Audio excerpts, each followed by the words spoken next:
Bible గ్రంథం అనేది అది దేవుని గ్రంథం. అందుకే బైబిల్లో యెహోవా గ్రంథము అని ఉంటుంది. కాబట్టి ఈ గ్రంథం అనేది దేవునిది, యెహోవాది. అయితే ఇక బైబిల్ గ్రంథాన్ని పరిశుద్ధాత్మ ప్రేరేపణ చేత అపోస్తలులు, అలాగనని అంతకు ముందున్నటువంటి ప్రవక్తలు, అలాగే మోషే దగ్గర నుండి చాలామంది ఈ పుస్తకాలను రాయటం అనేది మనం చూస్తాం. ఆది కాండము నుంచి ప్రకటన గ్రంథం వరకు సుమారుగా 66 పుస్తకాలని, ఇంచుమించుగా 40 మంది వరకు పరిశుద్ధాత్మ ప్రేరేపణ చేత వాళ్ళు రాయటం అనేది జరిగింది. అంటే పాత నిబంధన గ్రంథం ఎక్కువగా హెబ్రీ భాషలో రాయబడి ఉంటుంది. క్రొత్త నిబంధన ఎక్కువగా గ్రీకు భాషలో రాయబడి ఉంటుంది. ఆ భాష మనకు తెలియదులేండి, రాదు. కానీ బైబిల్ మొదటి అట్ట పేజీ కనుక మీరు తీస్తే ఏముంది అక్కడ? ఆదిమ హీబ్రూ గ్రీకు భాషలలో నుండి భాషాంతరం ట్రాన్స్లేషన్ చేయబడింది అని హీబ్రూ గ్రీకులో రాయబడింది. దాదాపుగా ఈ బైబిల్ గ్రంథాన్ని పూర్తి చేయటానికి సుమారుగా 1500 సంవత్సరాలు ఇంచుమించుగా పట్టింది. మొదటి 100 సంవత్సరాలలో ఈ బైబిల్ గ్రంథాన్ని పూర్తి చేయటం అనేది జరిగింది. అంటే క్రీస్తుకు పూర్వము సుమారుగా 1500 సంవత్సరాల నుంచి క్రీస్తు శకం 100వ సంవత్సరం సుమారుగా 1600 సంవత్సరాల కాలం పట్టింది ఈ మొత్తము పుస్తకం అనేది పూర్తి చేయటానికి. క్రీస్తు శకం ఇది 2025 కదా. మొదటి 100 సంవత్సరాలలోనే మొత్తం బైబిల్ అంతా కూడా పూర్తి అయిపోయింది. ఆ తర్వాత అంటే హీబ్రూ గ్రీకులో ఉన్నటువంటి ఈ యొక్క బైబిల్ గ్రంథాన్ని ఆ తర్వాత 300 సంవత్సరాలకి, అంటే క్రీస్తు శకము 4వ శతాబ్దంలో జెరోమ్ అనే ఒక వ్యక్తి హీబ్రూ గ్రీకులో ఉన్నటువంటి ఈ యొక్క బైబిల్ గ్రంథాన్ని లాటిన్ భాషలోనికి ట్రాన్స్లేషన్, తర్జుమా చేసినట్లుగా చరిత్ర చెప్తుంది. ఆ తర్వాత 1000 సంవత్సరాలకు క్రీస్తు శకము 14, అంటే క్రీస్తు శకము 1400 సంవత్సరంలో 14వ శతాబ్దంలో జాన్ విక్లిఫ్ అనేటువంటి ఒక ఆయన దీనిని ఇంగ్లీష్లోనికి ట్రాన్స్లేషన్ చేసినట్లుగా చెప్తారు. అంటే హీబ్రూ గ్రీకులో నుంచి లాటిన్, అక్కడి నుంచి ఇంగ్లీష్లోనికి ఈ బైబిల్ గ్రంథము ట్రాన్స్లేషన్ అయింది. ఆ తర్వాత 5 ఏళ్లకు క్రీస్తు శకం అంటే 19వ శతాబ్దంలో అదే విలియం కేరీ గారు ఆయన ఇతర దేశం నుంచి మన దేశానికి వచ్చారు. ఆ యొక్క బైబిల్ గ్రంథాన్ని ఆయన సుమారుగా 18 భాషల్లోనికి ట్రాన్స్లేషన్ చేశాడు. ఆ 18 భాషల్లో మన తెలుగు భాష కూడా ఉంది. బాగా వినాలి. హీబ్రూ గ్రీకులో వ్రాయబడినటువంటి ఈ బైబిల్ గ్రంథం క్రీస్తు శకము 19వ శతాబ్దంలోనే విలియం కేరీ గారి ద్వారా ఈ యొక్క బైబిల్ గ్రంథం హీబ్రూ గ్రీకులో నుంచి 18 భాషల్లో ఒక భాష అయినటువంటి తెలుగులోని కూడా ట్రాన్స్లేషన్ అయింది. ఇది అయితే దీని గురించి మనం గనక శ్రద్ధగా ఆలోచన చేస్తే ఒరిజినల్ నుండి దీనిని మరలా వేరే భాషలోనికి ట్రాన్స్లేషన్ చేసేటప్పుడు ఖచ్చితంగా పొరపత్యాలు అనేవి జరుగుతాయి. ఎలాగనేది మనం ఆలోచన చేస్తే ఎప్పుడో రాయబడినటువంటి బైబిల్ గ్రంథం కదండి. నిజానికి అప్పటి భాషకి ఇప్పటి భాషకి, అలాగనని అప్పటి పదాలకు ఇప్పటి పదాలకు, అప్పటి సాహిత్యానికి ఇప్పటి సాహిత్యానికి, అలాగే ప్రాచీన సంస్కృతికి ఆధునిక సంస్కృతికి చాలా వ్యత్యాసం అనేది ఉంది. సో ఇంత వ్యత్యాసం అనేది ఉండటం వలన వారు రాసినటువంటి బైబిల్ గ్రంథంలో వారి సాహిత్యానికి అనుగుణంగా మరొక భాషలోనికి ట్రాన్స్లేషన్ చేసినప్పుడు వారికి సరైన పదాలు దొరకలేదు. ఈ సంస్కృతికి తగ్గట్టుగా వాళ్ళు వ్రాస్తూ వచ్చారు. వాళ్ళ సాహిత్యానికి తగిన పదాలు ఇతర భాషలలో ట్రాన్స్లేషన్ చేసేటప్పుడు వాళ్ళు సరైన పదాలను ఎన్నుకోలేకపోయారు. దానికి తోడు ఒక సాహిత్యంలో ఉన్నటువంటి పదాలు మరొక భాషలోనికి ట్రాన్స్లేషన్ అయ్యేటప్పటికీ వాటి యొక్క అర్థాలు అంటే పర్యాయ పదాలు అర్థాలు మారిపోయేటువంటి అంటే ఎగ్జాంపుల్గా ఇప్పుడు ఒక పదానికి అర్థాలు చాలా ఉంటాయి. ఇప్పుడు ఫర్ ఎగ్జాంపుల్గా నేను మీకు ఒక విషయం చెప్తాను. మనం గూగుల్ తల్లి అంటారు కదండి. ఒకసారి మనము దాంట్లోకి వెళ్ళి మమ్మీ అని చెప్పేసి టైప్ చేసామనుకోండి, మమ్మీ అని మనం కొడితే, నేను గత రాత్రి కొట్టాను, అప్పుడు నాకు ఆలోచన వచ్చి ఒకసారి అమ్మ అని వచ్చింది, అంటే తల్లి అని వచ్చింది. దాని అర్థం మమ్మీ అనే పదానికి అర్థం తెలుగులో తల్లి. ఇంకొకసారి ఏమని వచ్చిందంటే మమ్మీ, అదే ఐగుప్తు దేశంలో సినిమా కూడా ఉంది కదండి, మమ్మీస్ అంటారు. మమ్మీ అంటే శవం. అంటే ఇంగ్లీషులో మమ్మీ అనేటువంటి ఒక పదానికి తెలుగులో వచ్చేసరికి అమ్మ అని రాయొచ్చు, అలాగే శవం, పార్థివ దేహం, శవం అని కూడా రాయొచ్చు. ఆ మమ్మీ అనే పదానికి నువ్వు అమ్మ అని వ్రాసుకుంటే దాని భావం అలాగే ఉంటుంది. శవం అని కనుక వ్రాసుకుంటే అక్కడ భావం అనేది మారిపోతుంది. అంటే ఒక పదానికి ఇంగ్లీషులోనైనా సరే తెలుగులో కూడా ఒక పదానికి కొన్ని పర్యాయ పదాలు ఉంటాయి. ఆ పర్యాయ పదాలను కనుక మనం వాడినప్పుడు ఆటోమేటిక్గా దాని భావం కూడా మనం కోల్పోవలసి ఉంటుంది.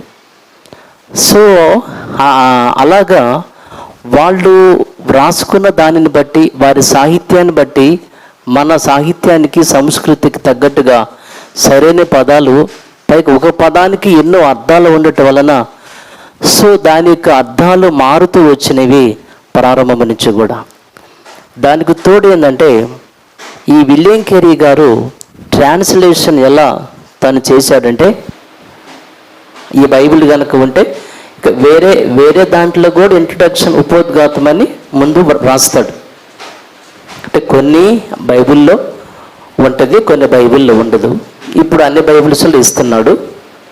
ఓకే, ఆ Bible BSI Bible society of India వాళ్ళు బైబిల్ ప్రింట్ చేసే ముందు వాళ్ళు ఏమి రాశారో అది విందాం. ఓకేనా? వెరీ గుడ్, చదువు. అంటే ఈ విలియం కేరీ గారి దగ్గర నుంచి చదువు. 1805 సంవత్సరంలో సెరంపూర్కు చెందిన విలియం కేరీ మరియు అతని సహోద్యోగులు తెలుగు అనువాదాన్ని ప్రారంభించి ఆనందరాయుడు సహకారంతో తెలుగు బైబిల్ను పలుమార్లు సవరించడం జరిగింది. బాగానండి. అంటే ఇక్కడ విషయం ఏంటంటే విలియం కేరీ గారు ఏం చేశారంటే, ఆయనకి ఈ భాషలు రావు కాబట్టి, తను ఫారినర్ కాబట్టి, మరి ముఖ్యంగా మన తెలుగు బైబిల్ని ట్రాన్స్లేషన్ చేయడానికి అప్పుడు ఉన్న ఆనందరాయుడు అనే వ్యక్తి, ఆయన ఒక బ్రాహ్మణ పండితుడి యొక్క సహకారంతో తెలుగు బైబిల్ని తను ట్రాన్స్లేషన్ చేసినట్లుగా, పైగా పలుమార్లు, ఇంకోసారి చదువు, తర్వాత కాలంలో తెలుగు బైబిల్ను పలుమార్లు సవరించడం జరిగింది. పలుమార్లు సవరణ. ఆ తర్వాత కొంతమంది పండితులు తెలుగు బైబిలును ఆ తర్వాత కాలంలో మరోసారి సవరించారు. అలా అంటే తెలుగు బైబిల్ని పలుమార్లు, అనేక సార్లు అవి సవరించడం జరిగింది. మన తెలుగు బైబిల్ గురించి ఆ తర్వాత కూడా బైబిల్ అనువాదం సవరణ కొనసాగాయి. అంటే దీనిని ట్రాన్స్లేషన్ చేసిన దగ్గర నుంచి కూడా, అంటే ఇప్పటి వరకు, ఈ రోజు వరకు కూడా ఇది సవరణ జరుగుతూ ఉంది, ట్రాన్స్లేషన్ అనేది జరుగుతూ ఉంది. ఇది ఒక బైబిల్. ఈ మధ్య కొన్నారు, ఒక 10 దినాలు అవుతుంది. ఇది కొత్తగా వాళ్ళు ప్రింట్ చేసినటువంటి, ఇప్పుడు కొత్తగా ప్రింట్ చేసినప్పుడు బైబిల్ సొసైటీ వాళ్ళు ఏం చెప్పారో అది మీరు వినాలి. బైబిల్ సొసైటీ ఆఫ్ ఇండియా కార్యనిర్వహణలో భాగంగా క్రొత్త అన్వేషణల ఫలితాలను, పురావస్తు మరియు భాషాపరమైన నూతన వరవడులను పరిగణలోనికి తీసుకొని బైబిల్లో వాడబడిన పదజాలములను నవీకరణ చేయుచున్నది.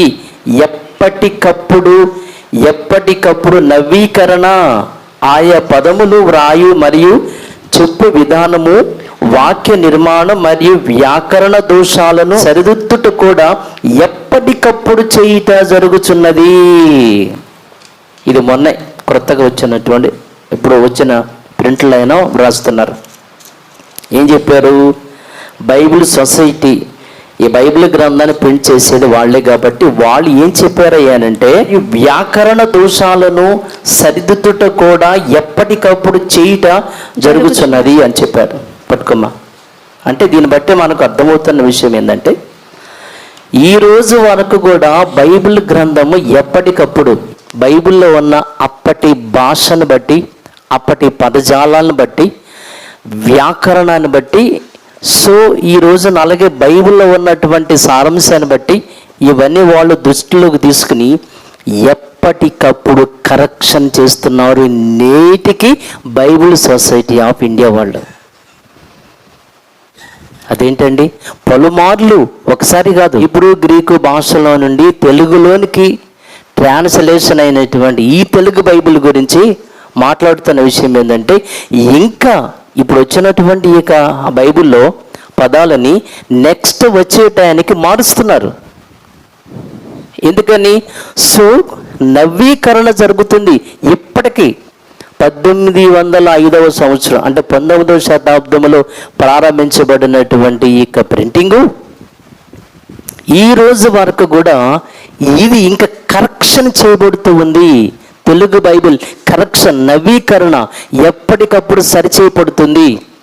ఇది ముందుగా మీరు మీ మనసులో పెట్టుకోండి. దానికి తోడు ఏంటంటేనండి, నిజానికి మనం ఆలోచిస్తే మొట్టమొదట ఈ బైబిల్ గ్రంథం అనేది అది స్టార్టింగ్లో అదే చర్మపు కాగితాల మీద, ఆ తర్వాత పెపైరస్ అనేటువంటి ఒక పేపర్ మీద వీళ్ళు వ్రాసి చుడుతూ ఉండేవాళ్ళు.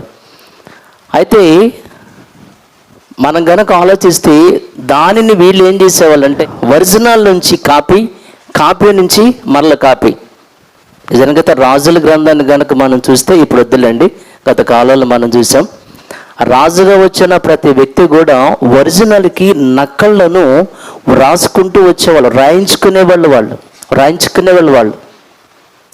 అలా ఒరిజినల్ నుండి మళ్ళీ దాన్ని కాపీ నుంచి మళ్ళీ కాపీ, ఇలా రాసి దాన్ని చుట్టడం, మళ్ళీ రాసి ఒక మాట మీరు చూడమ్మా, ఏం రాశాడు ఆ బిఎస్ఏ వాళ్ళు ఏం రాశారు?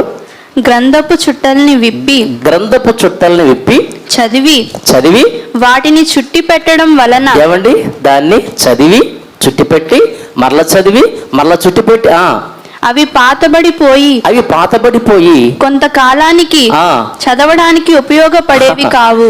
ఏమండి, అంటే బైబిల్ సొసైటీ ఆఫ్ ఇండియా వాళ్ళే చెప్పినటువంటి విషయం ఏంటంటే, అసలు ఒరిజినల్ని వాళ్ళు మరి రాసిన దానిని చుట్టి మరల దాన్ని తీసి మరల రాసి, ఇలా వాళ్ళు ఒరిజినల్ నుంచి కాపీ నుంచి కాపీకి ఇలా వచ్చేసరికి ఖచ్చితంగా దాంట్లో ఉన్న కామాలు, పొడి స్టాపులు, మరి దీర్ఘాలు, మరి ఒత్తులు, పొలులు ఖచ్చితంగా పోతాయి అనటానికి ఉదాహరణ అంటే చాలానే ఉన్నాయి. ఒక ఎగ్జాంపుల్ నేను మీకు చెప్పి ముందుకెళ్తాను. ఒకసారి తీయండి, యెషయా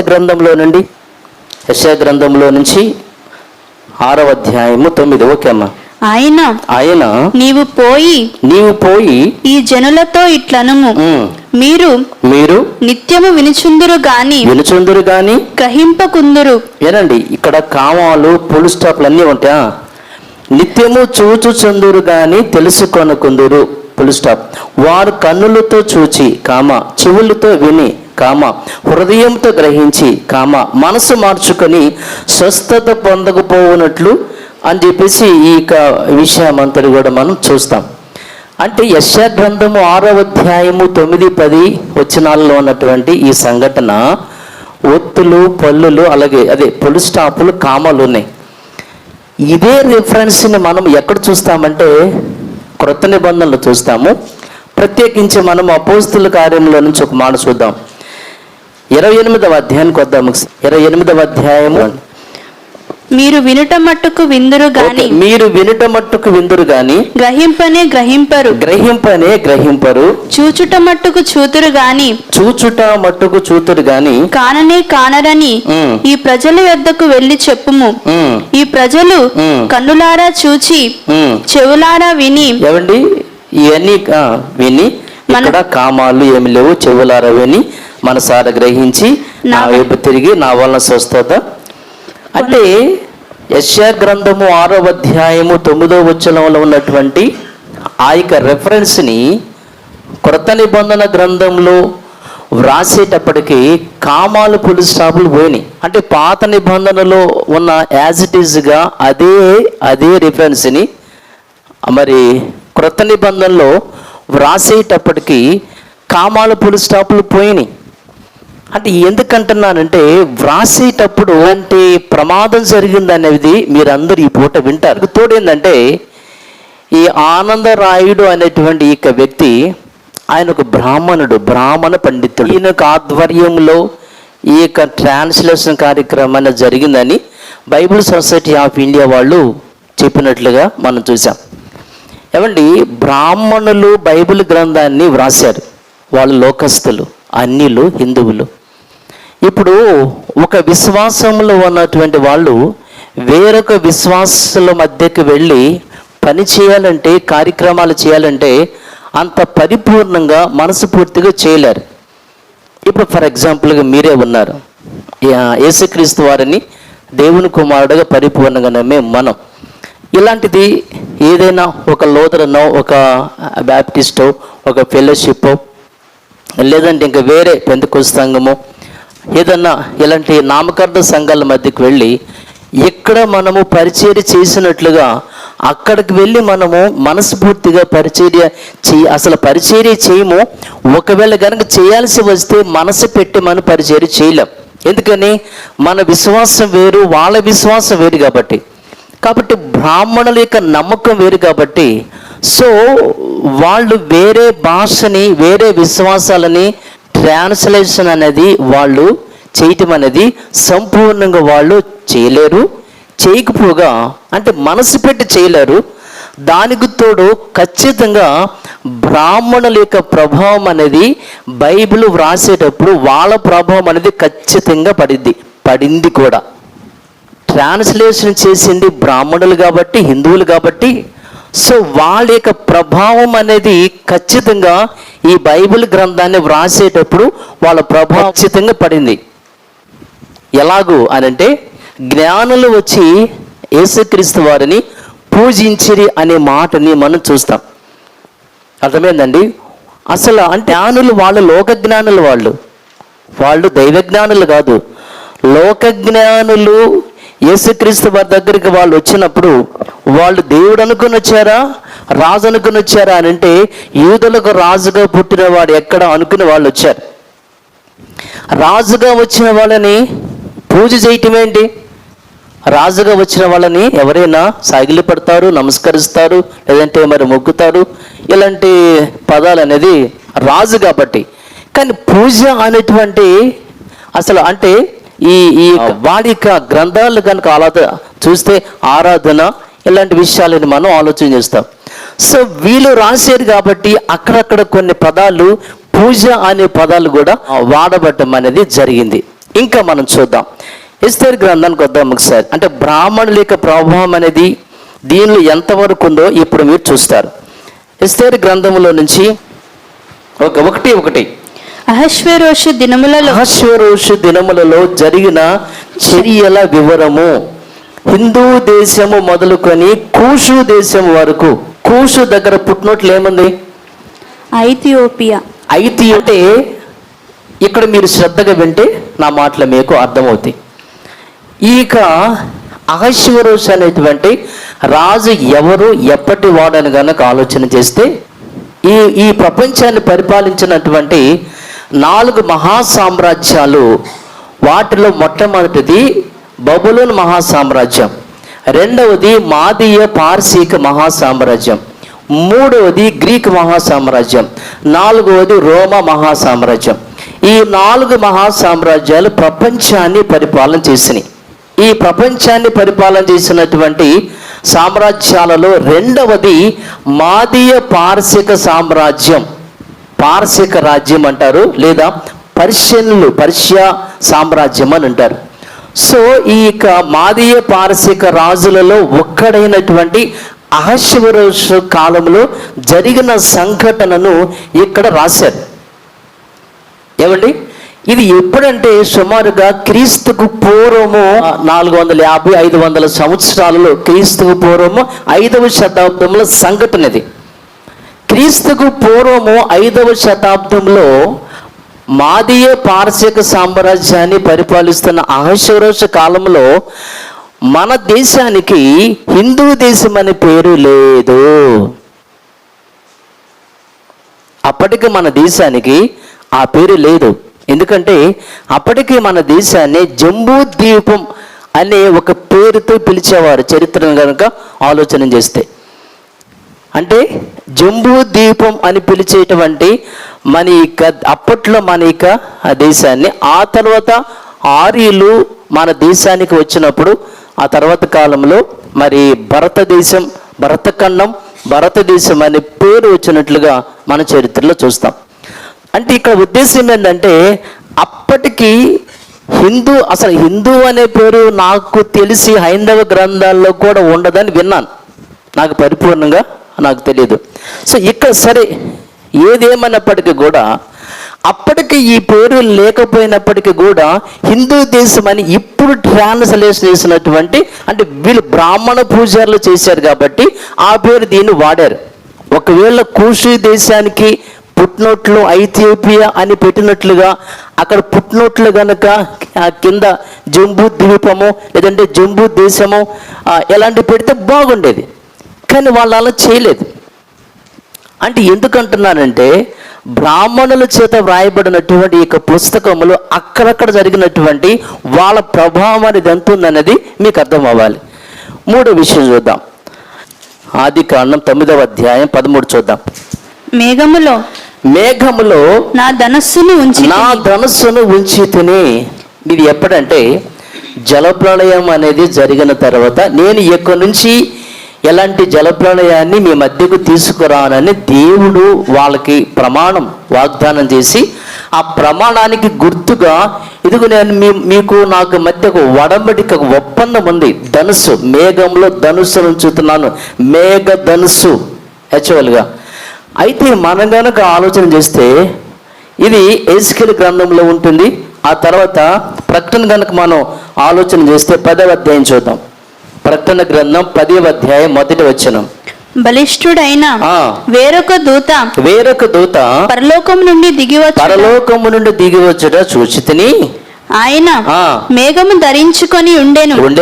ఆయన శిరస్సు మీద ఇంద్రధనుస్సు ఉండెను. 4వ అధ్యాయంలో ఉంటుంది. అలాగే ఎజ్కేలు కూడా మనం కొన్ని చోట్ల అక్కడక్కడ మనం చూస్తాం. యాక్చువల్గా అది మేఘ ధనుస్సు, కొన్ని చోట్ల దేవుని ధనుస్సు అని కూడా ఉంటుంది. అంటే మేఘ ధనుస్సు అయినా రాయాలి, లేకపోతే దేవుని ధనుస్సు అన్న రాయాలి. కానీ ఇంద్రధనుస్సు అని ఎందుకు రాశారు? సో ఇంద్రలోకం, ఇంద్రుడు ఇలాంటి విధానముల వాళ్ళు ఉంటారు కాబట్టి వాళ్ళ గ్రంథాలలో దానికి వాళ్ళు ఇంద్రధనుస్సు అనే పేరు వాళ్ళు పెట్టుకున్నారు కాబట్టి అదే పేరుని బైబిల్ గ్రంథంలో కూడా మేఘధనుస్సు లేదంటే దేవుని ధనుస్సు అని ఉండాల్సిన దగ్గర వాళ్ళు ఇంద్రధనుస్సు అని వాళ్ళ పేరు పెట్టేశారు. అంటే బ్రాహ్మణుల యొక్క ప్రభావం అనేది ఎలా పడింది అనేది మీకు అర్థం అవడానికి మరొక మాటను చూసి మనం ఇంకా ముందుకెళ్దాం. రోమా 8:28. దేవుని ప్రేమించు వారికి అనగా ఆయన సంకల్పం చొప్పున పిలువబడిన వారికి మేలు కలుగుటకై సమస్తమును సమకూడి జరుగుచున్నావు అని ఎరుగుదము.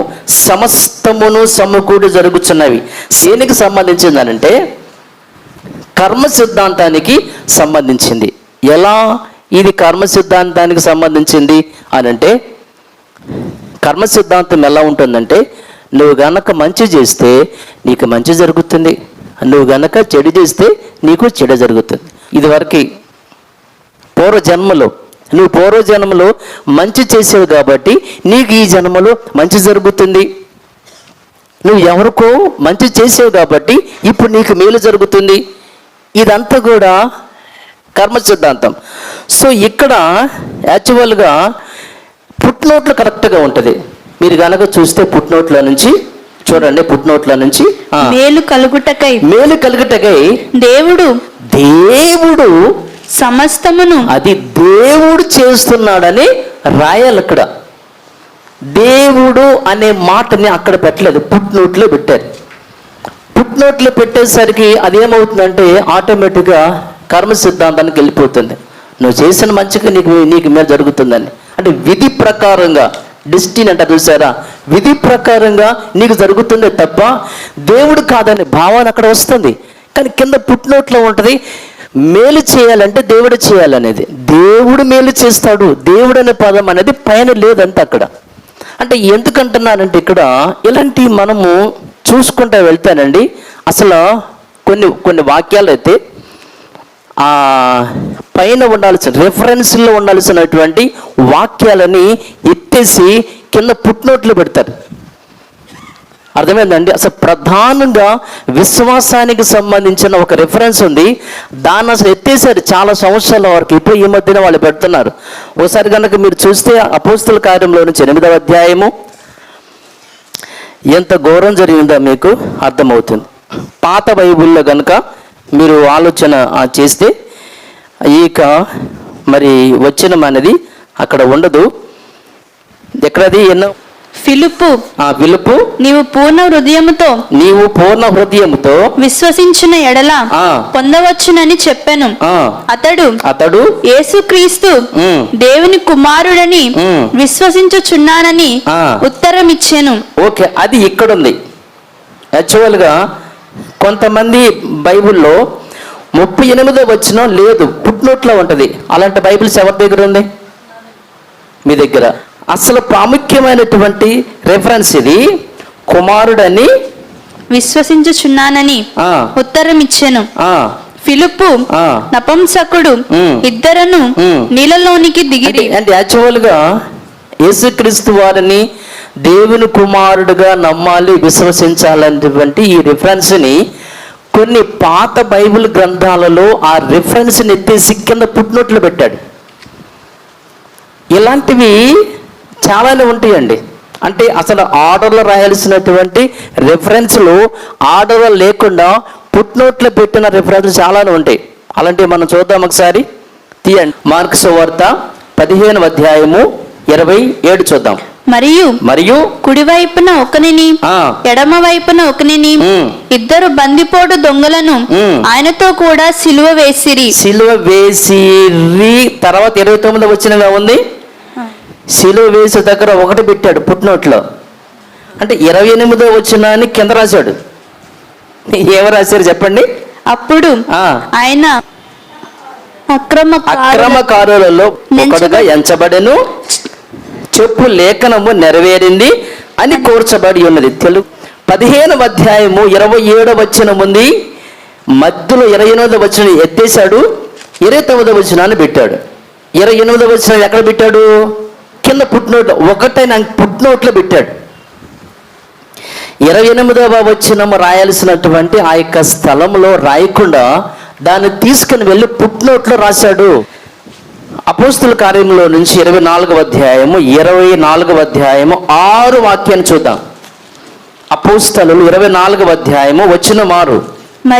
మరియు ఇతడు దేవాలయమును అపవిత్రము చేయుటకు యత్నపడెను గనుక మేము అతన్ని పట్టుకొంటిమి. ఒకటి వేసాడు పుట్నోట్లో, 6 వేసాడు, గీత పెట్టాడు. తర్వాత 7 వచనం లేపేశాడు. 6వ వచనం ఉంది, నెక్స్ట్ 8 ఉంది, మరి 7 7 వచనాన్ని ఫుట్నోట్లో రాశాడు. 8వ అధ్యాయం 28. కాబట్టి దేవుని వలనైనా ఈ రక్షణ అన్యజనుల యొద్దకు పంపబడి ఉన్నదని మీరు తెలుసుకొందురు గాక వారు దాని విందురు. ఆ తర్వాత వచ్చిన ఏముండాలి? ఏది? దాన్ని కింద పెట్టాడు. మళ్ళీ 30 అంటే 28 తర్వాత 30 పెట్టాడు. 29 వచనం ఎక్కడుంది? కింద ఫుట్నోట్లో ఉంది. అంటే ఎందుకు ఈ విషయాలు నేను మీకు చూపిస్తాను, మీకు అర్థం అవ్వాలి. అంటే ఒక ఆర్డర్లో రాయవలసిన రెఫరెన్స్లు కూడా కొన్ని ఎత్తేసి ఫుట్నోట్లో పెట్టిన సందర్భాలు కూడా మీకు ఉన్నాయి అని చెప్పడానికి ఒక చిన్న ఎగ్జాంపుల్ అన్నమాట. ఇంకోటి ఏంటంటేనండి, ఈ బైబిల్ గ్రంథాన్ని బ్రాహ్మణులు రాశారని నేను మీకు చెప్పాను కదా. అయితే బాగా వినాలి, దీనిని ఒక్కళ్ళే ఈ బైబిల్ 66 పుస్తకాలను రాయలేదు. ఒక్కొక్క పుస్తకాన్ని ట్రాన్స్లేషన్ రాయటం అంటే ట్రాన్స్లేషన్. అసలైతే ఒరిజినల్గా దీనిని 40 మంది ప్రవక్తలు భక్తులు రాశారు, కానీ ట్రాన్స్లేషన్ చేసేటప్పుడు హీబ్రూ, గ్రీకు, ఇంగ్లీష్ నుంచి ట్రాన్స్లేషన్ అనేది చేసినప్పుడు ఒక్కొక్కరికి ఒక్కొక్క పుస్తకం ఇచ్చారు. ఒకరికి ఏమో మత్తయి సువార్త, ఒకరికి ఏమో మార్కు సువార్త, ఒకరికి ఏమో లూకా సువార్త, ఇలా ఇచ్చారు. ఇలా ఇచ్చినప్పుడు అందుకని మీరు ఒకసారి చూడండి, అబ్జర్వ్ చేయండి. మత్తయి సువార్తలో జరిగిన సంఘటనలే మార్కు సువార్తలో జరుగుతాయి, మార్కు సువార్తలో ఉన్న సంఘటనలే లూకా సువార్తలోనే ఉంటాయి. కానీ ఒకే సంఘటన అయినప్పటికీ కూడా ఆ పదాలు వేరుగా ఉంటాయి, సంఘటనలు కూడా కొంచెం మనకు డిఫరెంట్గా ఉంటాయి. సేమ్ సిచ్యువేషనే మత్తయి సువార్తలో జరిగిన సిచ్యువేషనే మార్కు సువార్తలోనే సేమ్ సిచ్యువేషనే, కానీ కొంచెం డిఫరెంట్గా ఉంటుంది, పదాలు కూడా మారుతూ ఉంటాయి. అదేంటి? మత్తయి సువార్తలో జరిగిన సంఘటనే మార్కు సువార్తలో సేమ్ కదా, మరి ఎందుకని ఇక్కడ మరి మారింది అని అంటే ఈ ఒక్కొక్కళ్ళు ఒక్కొక్క పుస్తకాన్ని తీసుకునేసరికి బాగనాలి. అంటే మత్తయి సువార్తని ఒక వ్యక్తి తీసుకున్న ట్రాన్స్లేషన్ కోసం ఒక్కొక్కరు ఒక్కొక్క పుస్తకాన్ని తీసుకునేసరికి ట్రాన్స్లేషన్లో మార్పు అనేది జరుగుతూ వచ్చింది. మీకు చెప్పాను కదా, ఒక సాహిత్యంలో నుండి మరొక సాహిత్యంలోనికి పదాలు వాళ్ళు ఒక్కొక్కరు ఒక్కొక్క రీతిగా వాళ్ళు రాస్తూ వచ్చారు. వాళ్ళు సరిగా వాళ్ళు ఎన్నుకోలేకపోయారు. ఏమండి, పదం అనేది మారితే ఆటోమేటిక్గా భావం కూడా మారుతుంది. నేను మీకు చెప్పాను కదా నేను అక్కడ మమ్మీ పదం అంటే ఒక పదం అనేది మారితే ఆటోమేటిక్గా భావం కూడా. ఒక విషయాన్ని మనం ఇక్కడ చూసి ముందుకెళ్దాం. మత్తయి సువార్తలో నుంచి 27వ అధ్యాయము 5 వాక్యం నుంచి చూద్దాం. ఏమండి, ఇది యూదాకు సంబంధించినటువంటి విషయం అండి. యూదా యేసుక్రీస్తు వారి కోసం 30 వెండి నాణ్యాల కోసం యేసుక్రీస్తు వారిని అమ్మేసినాక ఆయన యేసుక్రీస్తు వారిని సిలువ వేయటము ఆయన చూసి సో ఈ 30 రూపాయలు తీసుకుని పోయి ఏం చేస్తారంటే వచనం 5, అతడు ఆ వెండి నాణెములు దేవాలయములో పారవేసి పోయి డబ్బులు పారేసి దేవాలయంలో ఊరిపెట్టుకున్నాడు యూదా. ప్రధాన యాజకులు ఆ వెండి నాణ్యములు తీసుకొని ఇవి రక్త క్రయధనము గనుక వీటిని కానుక పెట్టెలో వేయ తగదని చెప్పుకొనిది. కాబట్టి వారు ఆలోచన చేసి వాటినిచ్చి పరదేశులను పాతి పెట్టుటకు కుమ్మరి వాని పొలము కొన్నారు. కుమ్మరి వాని పొలాన్ని అంటే యూదా డబ్బులు ఇసురు పడేసి వెళ్ళిపోతాడు కాబట్టి ఆ యొక్క డబ్బులు తీసుకొని పరదేశులు కనుక వాళ్ళ దేశానికి వచ్చి ఇక్కడ కనుక వాళ్ళు పోతే చనిపోతే వాళ్ళని పాతి పెట్టడానికి ఒక కుమ్మరి వాని పొలాన్ని వాళ్ళు కొన్నారు. ఎవరు కొంది? వాళ్ళేనా? సో ఇదే విషయాన్ని ఇదే సంఘటనని అపోస్తుల కార్యంలో ఏం రాశారో చూద్దాం.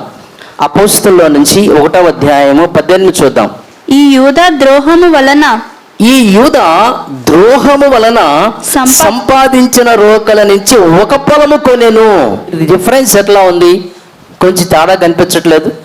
ఈ యూదా ద్రోహము వలన సంపాదించిన రోకల నుంచి ఒక పొలము కొనెను. దానికి ముందు వచ్చిన కూడా అతడు మనలో ఒక్కడుగా ఎంచబడిన వాడే ఈ పరిచర్యలో పాలు పొందెను. ఈ యూద ద్రోహము వలన సంపాదించిన రూకల నుంచి ఒక పొలము కొనేను. అంటే యూద అనే పొలాన్ని కొన్నట్టుగా లేదు ఇక్కడ. పొలాన్ని కొంది యూదానా ప్రధాన యాజకులా?